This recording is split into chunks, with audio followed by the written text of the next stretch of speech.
Muy buenos días, tardes, noches, nuevamente con ustedes. Yo tengo nuevamente el gusto de presentar a una gran amistad, un especialista pues muy grande en la materia y que bueno, es importante darle ¿cómo se llama? La calidad que necesita a esta especialidad porque es muy concurrida, ¿no? Sin embargo, no tenemos todavía esa cultura de atendernos hasta que llegamos a problemas más avanzados. Como lo estaba platicando con el doctor Juan Antonio Rodríguez y Runigarro. Doc, por favor, platícanos un poco de ti. Claro que sí, pues muchas gracias primero que nada por la invitación. Es un gusto estar aquí y pues, ¿qué les puedo decir de mí? Yo soy cirujano graduado de la Escuela Médico Militar. Hice una subespecialidad en coloproctología, esto es cirugía de colon recto llano. Esa la hice en el Hospital General de México Eduardo Liceaga. Y pues actualmente me desempeño en varios hospitales privados. Ajá. Mi base obviamente está en el Hospital Central, ahí con la Sedena. Okay. Y pues básicamente a eso me dedico, a la cirugía. Y mi fuerte pues es la coloproctología. Coloproctología. Oye, compañero, esta especialidad tiene un auge, me imagino. He tenido a lo largo de esta experiencia médica, pues muchos pacientes que se derivan pero también hay como que todavía mucho tabú en poderlo buscar, ¿no? Yo creo que sí tienes toda la razón.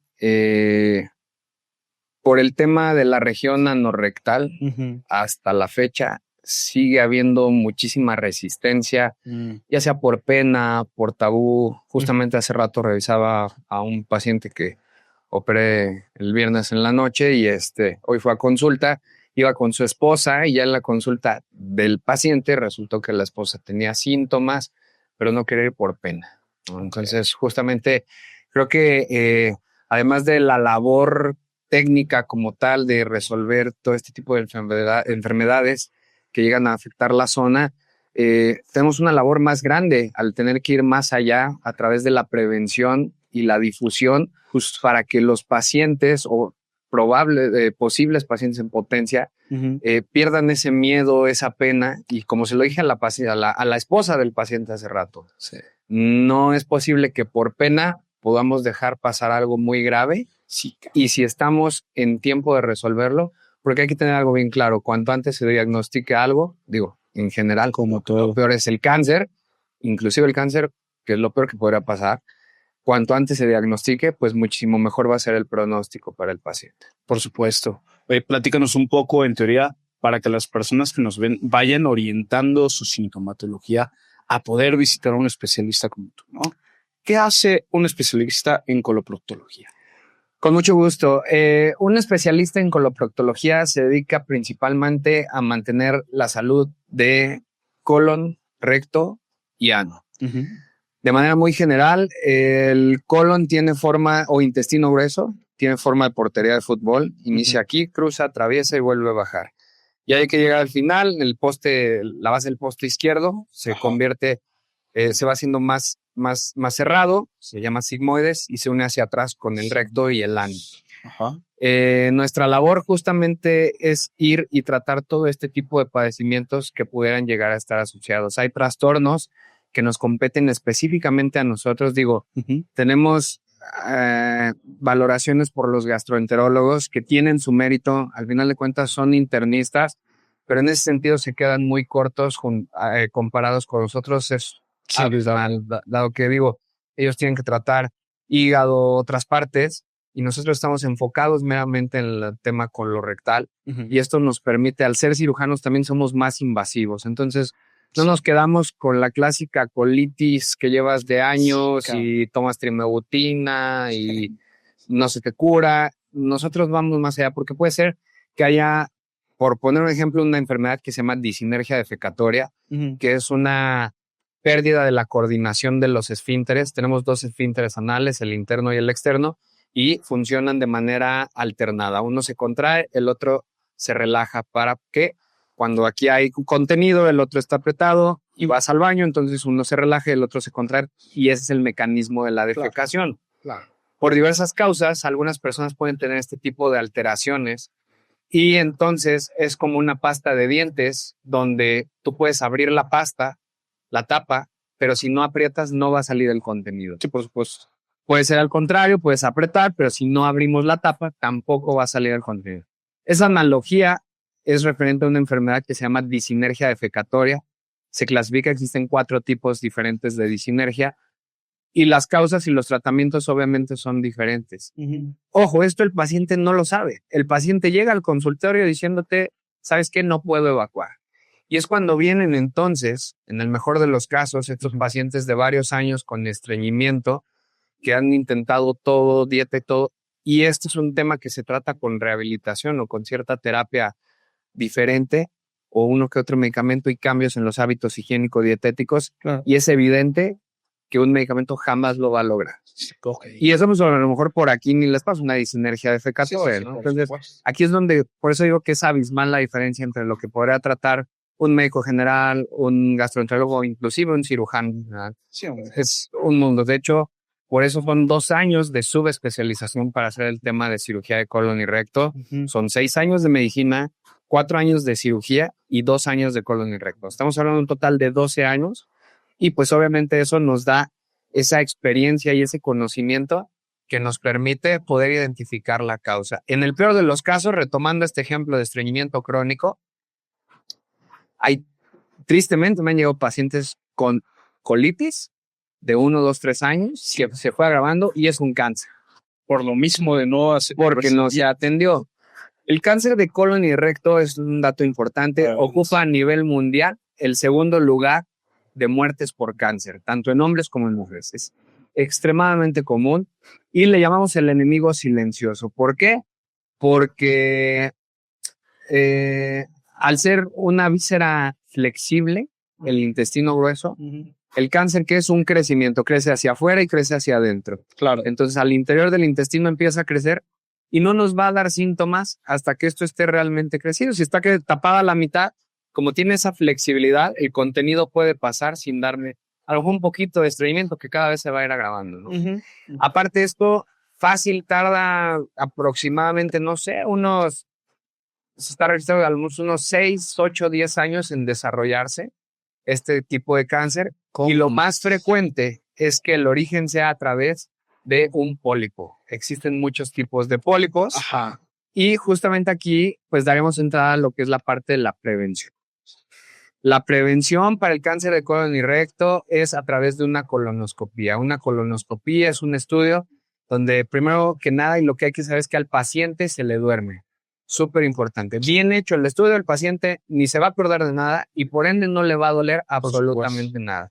Es una anestesia que se llama sedación monitorizada, es un sueño extremadamente profundo y eso va a permitir que el paciente no sienta y no recuerde y que no sea un evento traumático, de por sí es penoso, por supuesto, pudoroso y todo este tema del tabú, incómodo. Entonces la idea es hacerlo esto lo menos más desagradable y lo más agradable posible para el paciente. Entonces, una vez que el paciente entra, incómodo porque un día antes hay que purgarse, es una cámara que va a entrar al intestino, necesitamos tener buenas imágenes.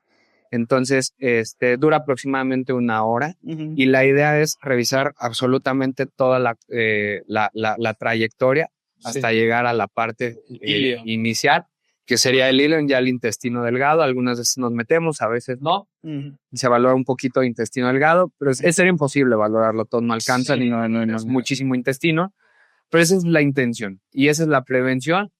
¿Y quién se lo tiene que hacer? Pacientes arriba de 40, 45 años, depende de las guías que se revisen. De forma preventiva, paciente sano. Paciente sano, es que yo no tengo síntomas, no importa. ¿Oh? A partir de los 40, 45, así como te haces tu electrocardiograma, tu mastografía, tu papanicolau, en el caso de las mujeres, antígeno prostático en los hombres, tanto hombres como mujeres a partir de los 40, 45 años, ya deben de tener en consideración el realizarse una colonoscopía de manera preventiva. Por supuesto, ¿no? Es como la endoscopía, que también nos platicaba el doctor Salinas, que en países más avanzados en este tema, la panendoscopía es un estudio de control rutinario. Sí, se junta aquí un poquito el tema de falta de conocimiento y viene la otra, yo quiero asociar lo que es por eso el tema de infraestructura y también de capacitación de recursos médicos, de personas, ¿no? Médicos, enfermeras, técnicos, porque el hacer una endoscopía tanto superior como inferior, pues sí demanda la preparación de bastantes personas. Sí. ¿no? Entonces, y más que la preparación, el involucramiento al momento de realizar el estudio. Digo, no hago menos, pero por ejemplo, para hacer un Papa Nicolau se puede entrenar a un técnico, se hace la vaginoscopía, se hace el raspado, se integra en el portaobjetos, se fija y ya lo puede revisar el médico, el patólogo, quien sea. Claro. Es algo relativamente sencillo. Para hacer una colonoscopía necesitas al anestesiólogo, como les comentaba, pues tiene que estarte monitorizando y vigilando. Una enfermera que esté auxiliando y apoyando. Un técnico que se encargue de pinzas, biopsias, materiales, que funcione bien la pantalla, los filtros, inyecciones que llegamos a hacer. Entonces, necesito eso. Y finalmente, pues un endoscopista, que a veces incluso con un ayudante puede ser o no ser con un ayudante, para poder realizar el estudio como maniobrar en equipo. No es tan fácil desde el punto de vista recursos humanos, recursos materiales, a como otro tipo de estudios que son un poquito más sencillos, podríamos decir. Llamémoslo así, ¿no? Si es infraestructura, es capacitación y adecuación a nivel nacional, ¿no? De poder llevar a cabo este tipo de asistencias preventivas. Sin embargo, pues bueno, tenemos especialistas como tú que pues nos pueden ayudar a este tipo de prevenciones, ¿no? Voy a adelantarme un poquito a esa pregunta. Quiero preguntarte las enfermedades colorectales en general. Ya nos dijiste cáncer, muy básico, ¿no? Bueno, no tan básico, pero común, a eso llega casi siempre. Pero platícame un poco, ¿cuándo tengo que visitar al coloproctólogo? Ok, muy bien. Esa es una muy buena pregunta.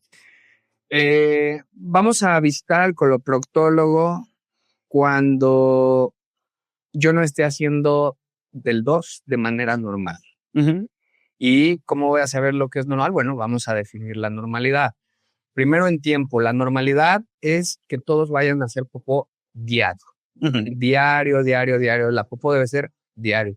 Me he topado con pacientes que me dicen, es que yo toda mi vida he hecho un día sí, un día no, yo he hecho una semana sí o cada semana. Obviamente, eso está intenso. Están sufriendo. Sí, claro. Entonces, no, yo les digo, no porque hasta así, eso es lo normal. Lo normal es que vayas diario, entonces toda tu vida has estado. Inclusive creo que es de 12 a 3 veces, ¿no? Ahí ya varía. Ya en cuanto a las frecuencias, nos vamos a enfocar un poquito más bien en las texturas. Existe una escala que se llama escala de Bristol y nos ayuda a calificar más o menos de acuerdo a la consistencia y a la conformación de las heces en una escala numérica que va del 1 al 7, donde 1 es lo más seco, por así decirlo, y 7 pues lo más aguado. Entonces, el 1 son popós bolitas duras, secas, con mucho esfuerzo, como popó de borrego, de gente que justamente no evacúa de manera frecuente porque se aguanta por diversas circunstancias.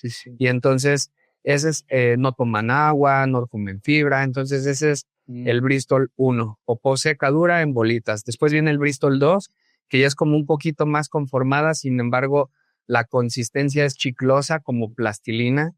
Sigue dando esfuerzo, da la sensación de evacuación incompleta, que el paciente va y pues ya no sale, pero él siente que todavía hay más, pero pues ya no. Esa es la Bristol 2. Luego viene la Bristol 3, ya es una popó bien formadita, ya entra en la normalidad. Grado 3, ya es una popó normal, tiene forma de platanito, de salchicha, suavecito, cuarteadito puede estar. Viene Bristol 4, que también es normal, mantiene la forma alargada, continua, suave, sin esfuerzo, ambas, 3 y 4. Esta ya es más lisita, no está tan cuarteada, pero esas son las dos popós que se consideran normales. Para que una popó sea normal, tiene que ser blanda, larga, continua, suave y sin esfuerzo. Esa es la popó ideal. Yo les digo que en forma de plátano o de salchicha, esa es la popó normal.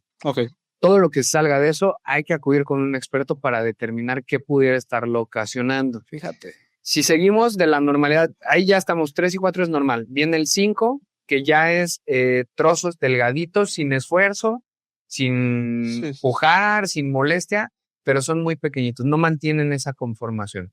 Eso muchas veces se asocia a la falta de ingesta de fibra por parte de los pacientes. Bristol 6 ya es como grumoso, se deshace, restos de comida sin digerir, ya no una conformación, ya es más como pastoso incluso. Y viene finalmente Bristol 7, que es líquida totalmente, una evacuación diarreica. Lo que le digo a los pacientes, todos hemos pasado por todas en algún momento de nuestras vidas, Claro. pero en cuanto a definir lo que me decía hace rato, más que la frecuencia, es más bien la cantidad. Apenas me tocó un paciente, creo que el día de ayer, que al preguntar justo esto del hábito defecatorio, me dice es que yo puedo evacuar 5 a 6 veces al día. Cielos. Y a mí me cambia total, pero si las 5 a 6 veces eran en forma de plátano de salchicha, Come mucho, ¿no? es normal, está perfecto. Si me hubiera dicho que esas 5 a 6 veces ya es suelto, diarreico, entonces ya me cambia la percepción y entonces yo tengo que empezar a buscar una enfermedad inflamatoria intestinal, Crohn, CUSI o algún otro tipo de enfermedad. Primeros síntomas de ese tema tan importante de poder apreciar el cómo lo estamos haciendo. Totalmente. Hay mucha gente que ni siquiera tú les preguntas, oye, ¿cómo haces que no la veo? Sí. Hay que ponerle esa atención, hay que ver cómo estoy evacuando. Es una lucha que creo que con fe y con tu apoyo también de constante plática de esto, pues podemos ir también atendiendo al público a tomar más conciencia, no tomarlo ni a juego, no tomarlo ni a broma, no tomarlo ni a tabú, ni a cosas que nos puedan llevar a un sentido totalmente distinto. Pues es que finalmente el darle la seriedad puede salvarte la vida. Darle la seriedad. Ok, primer síntoma, este tipo, brisco, ¿no? Alteraciones en los hábitos defecatorios. Ya después vendrían, eso es para ir con el coloproctólogo. Si no estás haciendo del todo bien, ve con el proctólogo. Segunda, yo diría pues dolor al momento de evacuar. ¿Dolor dónde? En el ano o abdominal, en la pelvis. En esta parte abdominal. Pues es que es muy generalizado el dolor, no puede ser específico en las vísceras. Entonces, un dolor abdominal generalizado con estreñimiento, con todo esto, y alteraciones en las evacuaciones, en el hábito defecatorio, pues habría que acudir con un coloproctólogo. Dolor anal, pues será antes, durante, después de la evacuación. El otro síntoma ya también ahí se asocia, sangrado. Me preguntabas hace rato cuáles enfermedades son. Yo les puedo decir, ya hablamos lo maligno que es cáncer, ¿no? Existe el cáncer del colon y del recto que están juntos pero no revueltos. En esa portería que están colon y recto mantienen la misma función que es absorber agua y nutrientes para darle a la popó la consistencia adecuada justamente. Ok. El cáncer, el ano ya es la parte final, es una estructura que pues está pegada pero está totalmente separada. Incluso el cáncer de ano existe, pero no es frecuente. Son factores de riesgo muy específicos. Yo creo que no vale la pena ahondar en eso. Pero colon y recto, sí es, como ya dijimos, es muy frecuente. Comparten la función y a final de cuentas, pues eso se enfoca a lo que es lo maligno. Ahora, enfermedad benigna. Y eso sale en una revisión. ¿Por qué es importante para nosotros revisar al paciente? Porque distinto a un psicólogo o un psiquiatra, como toda consulta, todas las consultas se dividen en interrogatorio y exploración física. Entonces, el interrogatorio es la información que tú obtienes de un paciente y, como lo decía, un psicólogo, un psiquiatra obtiene toda la información, el 100% viene de un interrogatorio. Sí, claro. Obviamente habrá cosas que él valore de la exploración, pero realmente son complementarias. Ok.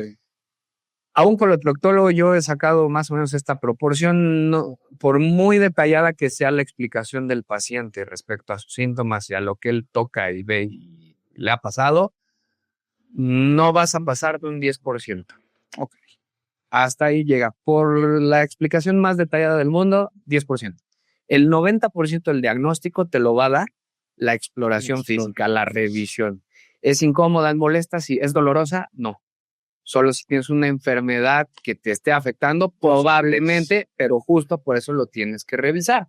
Porque si en la revisión cierta maniobra o algo que tú revises le provoca dolor, eso te ayuda a obtener el diagnóstico. Claro. Entonces, esto es tan importante porque incluso deja como evidencia que el que no se dedica específicamente a esto que nosotros como coloproctólogos hacemos, se quedan cortos.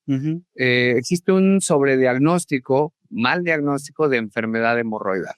Hemorroides todos tenemos, hemorroides son el nombre que reciben las venas del ano y todos tenemos hemorroides. Cuando esto empieza a complicarse, se llama enfermedad hemorroidal y ahí entonces sí dividimos entre enfermedad hemorroidal complicada y no complicada. Entonces, la enfermedad hemorroidal tiene un sobrediagnóstico gracias a que no hay esa preparación, repito, gastroenterólogos, médicos generales, cirujanos generales, que creen que todo es hemorroide. Campañas pésimas, como de un medicamento que sale ahí en la tele que te sientas en las nubes y no sirve absolutamente para nada. Sí, que eso te iba a decir. Le roban a la gente su dinero. Pero ha sido la que lo diga. educación de la tele, cabrón. Pero es que la tele te educa y te aleja de mí y nos presentan a mi especialidad como lo peor, que es la cirugía, que no todo se tiene que operar, tratamientos que no son los adecuados y entonces abusan de ese miedo y entonces las personas se automedican y aparte que no sirve o van con médicos que no tienen mi conocimiento, mi preparación y entonces todo es hemorroide. Entonces, tú me decías que cuáles son las principales enfermedades. Existen fístulas, fisuras, abscesos, hemorroides internas y externas, mixtas, colgajos cutáneos, existen prolapso completo, mucoso, interno, rectoceles, ciftocele en las mujeres, el tema de la disinergia defecatoria, que es esto de la pasta de dientes, que hay sus 4 tipos, existen proctalgia fugax, síndrome de elevador del ano, trastornos del piso pélvico, incontinencia fecal, urinaria, dual, y me podría seguir nombrando enfermedades. Entonces, es un mundo de enfermedades todo lo que hacemos los coloproctólogos,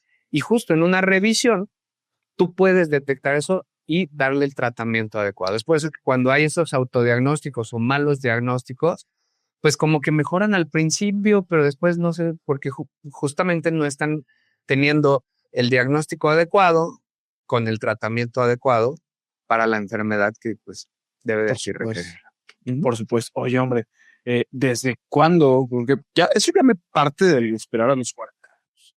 Más ahora que también hay que ser más abiertos al todo tema de comunidad, ¿no? Al tema de esta apertura más a nuestra propia exploración, ¿no?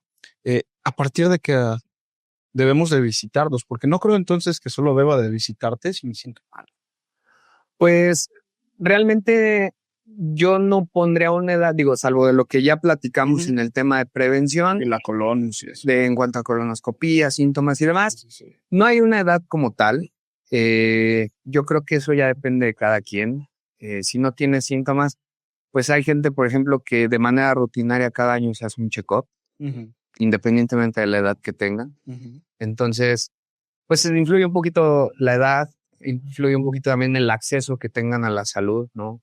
Pacientes privados, pacientes de aseguradora, pacientes de atención de hospital público. Entonces, eso también afecta. Entonces, ¿cuándo tengo que ir? Pues yo creo que eso ya depende de cada quien.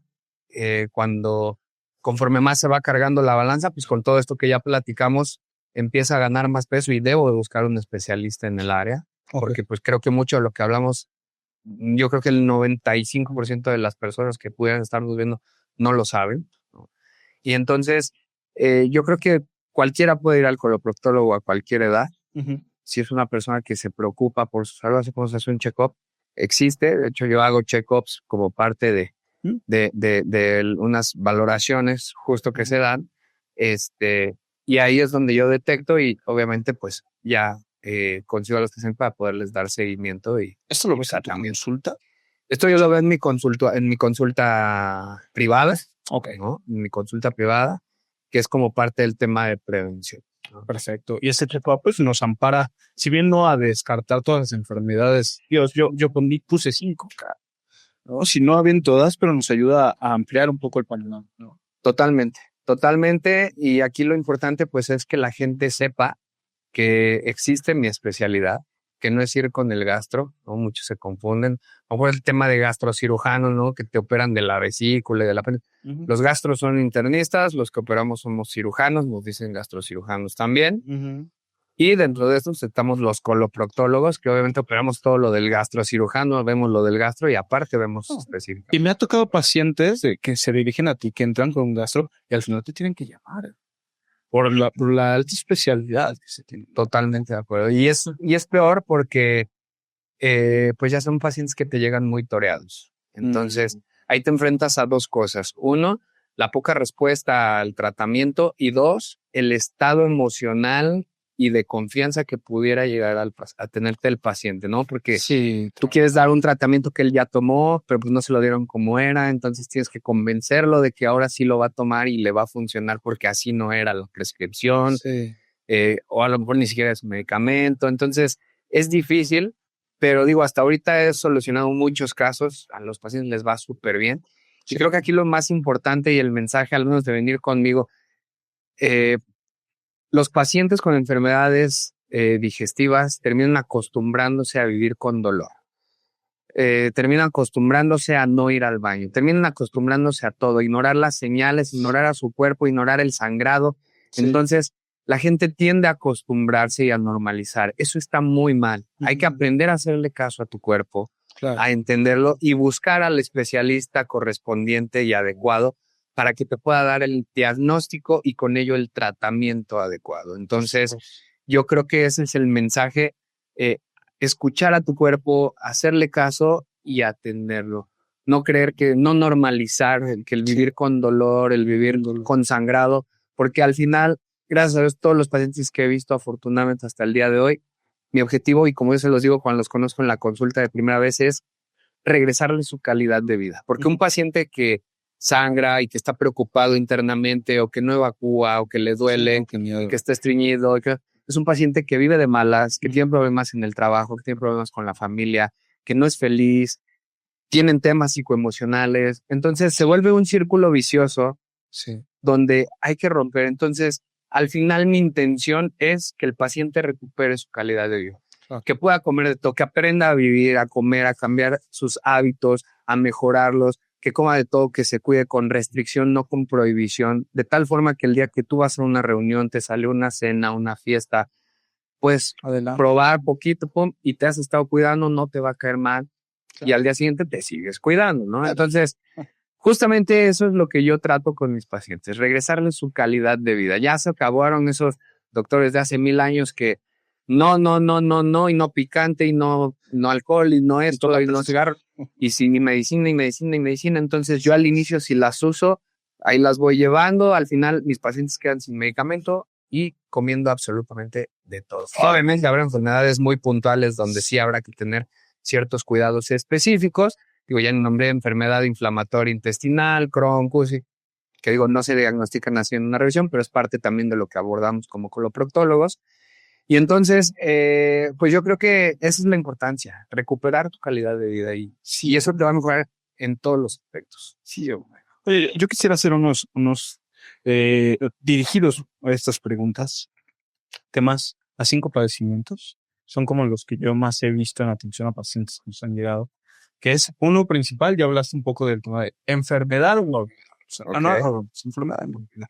Porque hace rato hablábamos con una pediatra que nos decía que también desde el embarazo surgen hemorroides. Sí, claro, ¿no? Podemos empezar con esas hemorroides del embarazo, hemorroides a qué personas le salen, por qué le salen, y no sé si esto tiene alguna carga genética o es totalmente adquirido.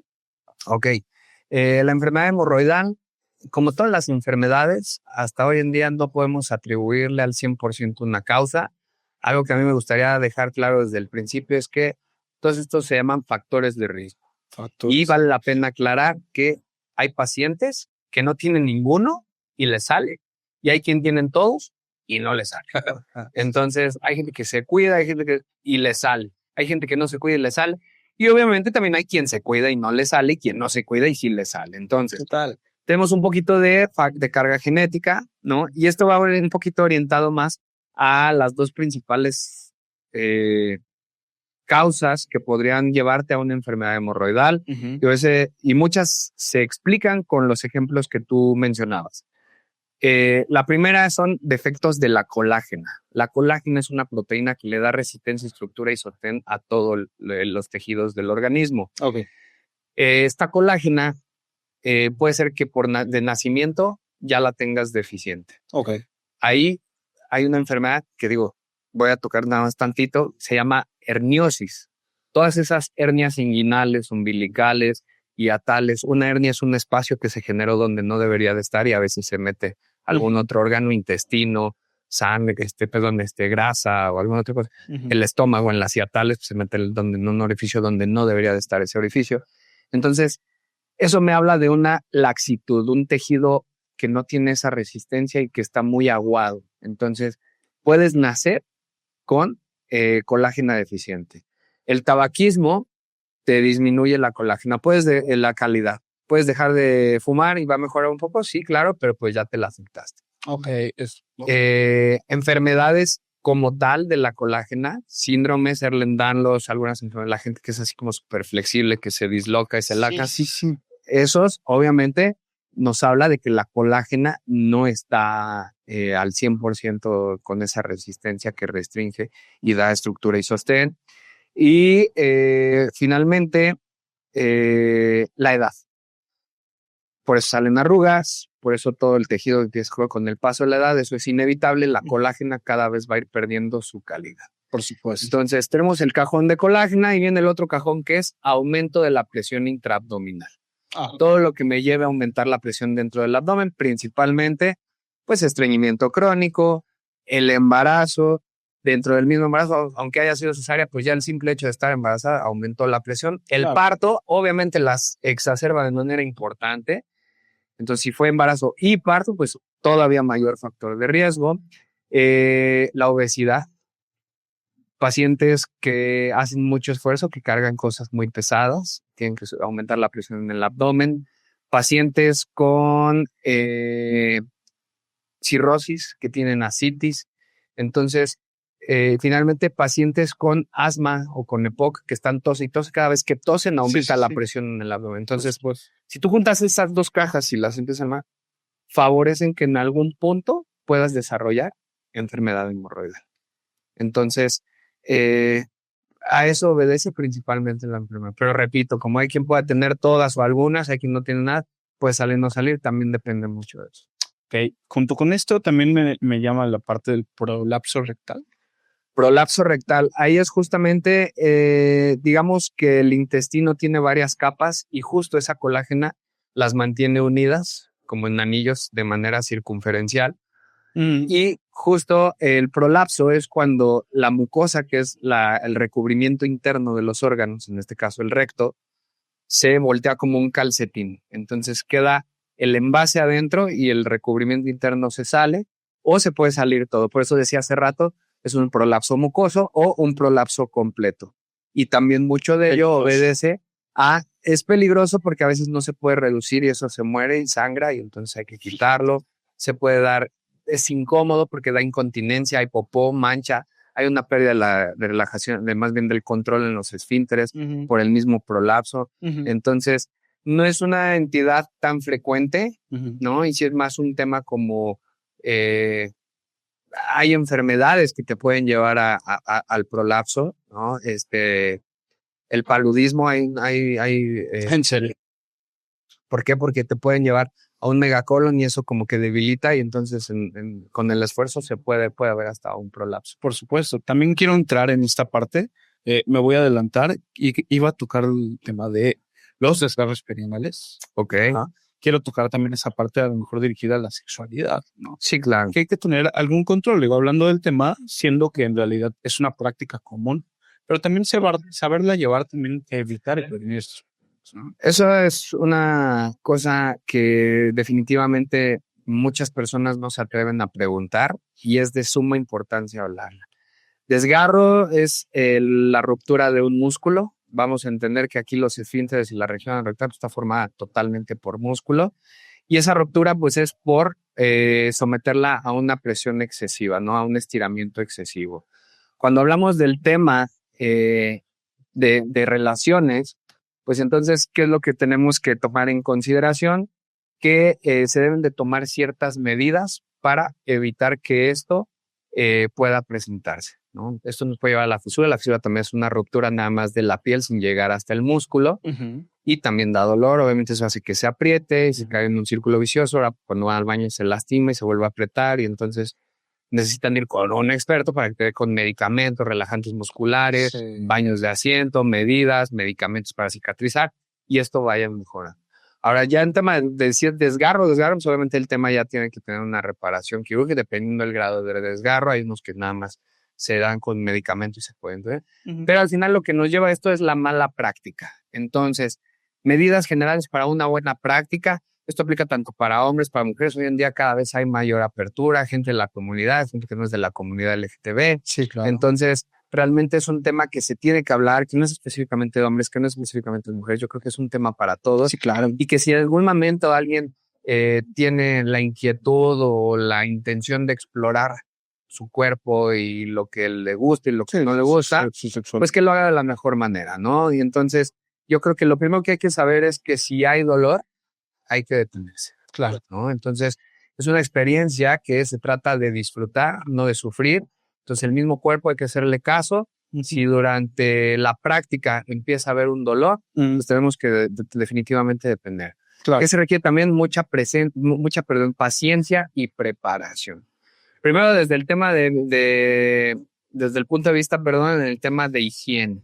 Tenemos que preparar la zona, puede ser aplicación de enemas, el uso de preservativos o algún método de barrera que pues pueda facilitar y que evite las infecciones que se pueden pasar, principalmente urinarias, por la carga bacteriana que llega a tener el intestino en esta zona. Claro.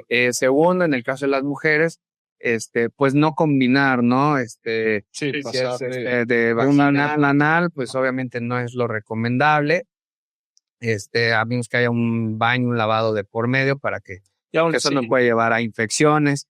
Si no hay protección, la tercera, en el caso de los hombres, después de haber realizado la actividad de manera activa, orinar. ¿Para qué? Por barrido, la misma orina saque las bacterias que pudieran haber quedado, que quisiera orinar, y nos evitamos una infección de vías urinarias.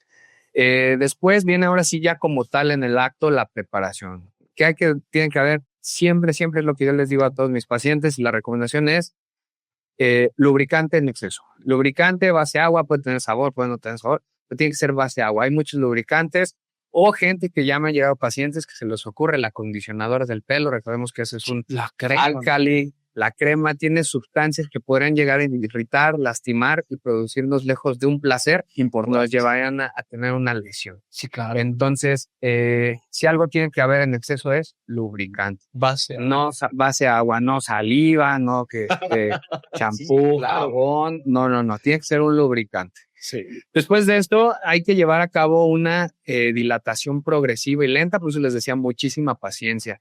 Si va a ser de manera digital, 1, 2, 3, máximo 3 dedos, que no provoque dolores de manera constante y progresiva, que no sea de golpe y a la reserva de que la persona vaya respondiendo bien a este estímulo. Claro. Tener muchísima paciencia. Si va a ser con algún juguete, si no es con los dedos, pues igual hacerlo de manera del más pequeño al más grueso, de manera progresiva también. Claro.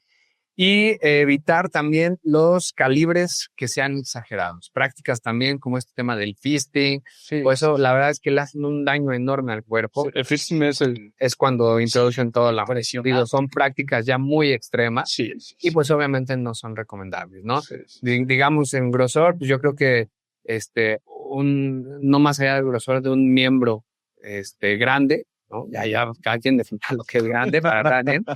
Pero sí, esa es la recomendación, ¿no? Okay. Y la última recomendación, usar juguetes, si es que van a usar objetos, que sean juguetes y que tengan un tope.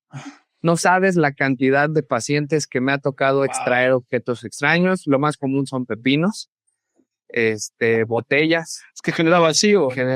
Sí, al final se termina yendo. Hemos sacado lipstick, hemos sacado tapas de un suavitel, cosas extremadamente raras, pero incluso hemos sacado consoladores, pero cuando no tienen un freno, un tope. Entonces la recomendación es que tenga un tope porque, pues si no, la secuencia es tratar de sacarlos primero así sin nada, si se puede, si no hay que dormir, una sedación profunda y sacar con una dilatación. Ahora sí es un fiesta, pero médico, sacar y si no se llega, pues terminan ya en quirófano, en cirugía. Hay que abrir aquí, abrir el intestino, sacar, cerrar el intestino. Nada de eso Y si no se perforó, hasta estoma terminan. Depende el caso de cómo sea. Hay gente que termina con esto. También hay que tener en cuenta que me imagino que tiene su sensibilidad. Sí, se pueden perforar por hacer. Entonces, la recomendación, por eso, cosas muy largas, muy gruesas, no es recomendable. Sí, no, para nada. Okay, pues hay que tener esa conciencia, ¿no? Está bien explorar, estamos afortunadamente en una época donde ya tenemos más acceso a este tipo de información, donde podemos practicar un poco más del tema y acercarnos, ¿no? Afortunadamente si ya tenemos este tema, este tema comunidad, este tema también de tener a una persona en confianza en casa con cual desarrollarte y todo esto. Entonces, tenemos a un especialista a donde también nos puede orientar a vivir una mejor experiencia. Totalmente de acuerdo. Y sobre todo reducir riesgos, que esto es lo más importante. Alejar de una experiencia peligrosa y dolorosa a una experiencia placentera y sobre todo segura. Por supuesto. Oye, sobre esto también me llama mucho la atención. Estás trabajando sobre ese producto, ¿no? Sí, claro que sí. Este es mi nuevo bebé. Es la crema aclaradora Asteric. Ajá. Es un proyecto personal, es un proyecto profesional. Este proyecto surge a través de mi práctica profesional, justamente cuando diversos pacientes, tanto hombres como mujeres, se me acercan y me empiezan a preguntar acerca del aclaramiento de la zona anal. Y pues es tanta la demanda, me pongo a investigar, descubro que sí existen algunos tratamientos, muchos de ellos son excesivamente caros, funcionan a través de dermoabrasiones, que son químicos que te eliminan la piel y sale piel nueva, pero pues obviamente en esa zona no te quiero ser abrasivo. Incluso hay videos por ahí de la gente que lo está haciendo con luz pulsada, con láser, eso pues también es sumamente molesto. Sí. Y existen otro tipo de productos que pudieran inducir enfermedades como el vitiligo, que tiene hidroquinona o ciertas sustancias para aclarar, que sí te va a aclarar, pero te pueden inducir manchar. Ajá, ahora son manchas blancas. Entonces, Asteric es una crema desarrollada en un laboratorio, cuenta con todos los permisos, está avalada por Cofepris. Es un producto que está hecho a base de productos, ingredientes orgánicos, principalmente el karité y el ácido kógico, que son derivados de ciertos hongos, ciertas plantas, y se ha demostrado que estos tienen efectos protectores, aclaradores, penetran a la piel y van a regresar a su tono normal. Por eso rejuvenece tu piel, la Asteric. Entonces, eso obviamente le da protección, le da hidratación. Es una crema que sirve para toda la piel, obviamente para nosotros está enfocado en zonas íntimas. Y pues obviamente esto, el uso es aplicar un poco de crema, una capa muy delgada, cada 24 horas, de preferencia en las noches, donde no sudas, no hay movimiento, no andas en la calle, que claro, usar de día, pues lo recomendamos en la noche. La enjuagas, se absorbe rapidísimo, no te da sensación de ano húmedo, tiene un olor muy agradable, entre coco y almendras. Entonces, es un super productazo, está teniendo muchísimo éxito, cada vez más gente la está pidiendo. Y la verdad es que estamos atendiendo una necesidad que muchas personas no se atreven a exteriorizar.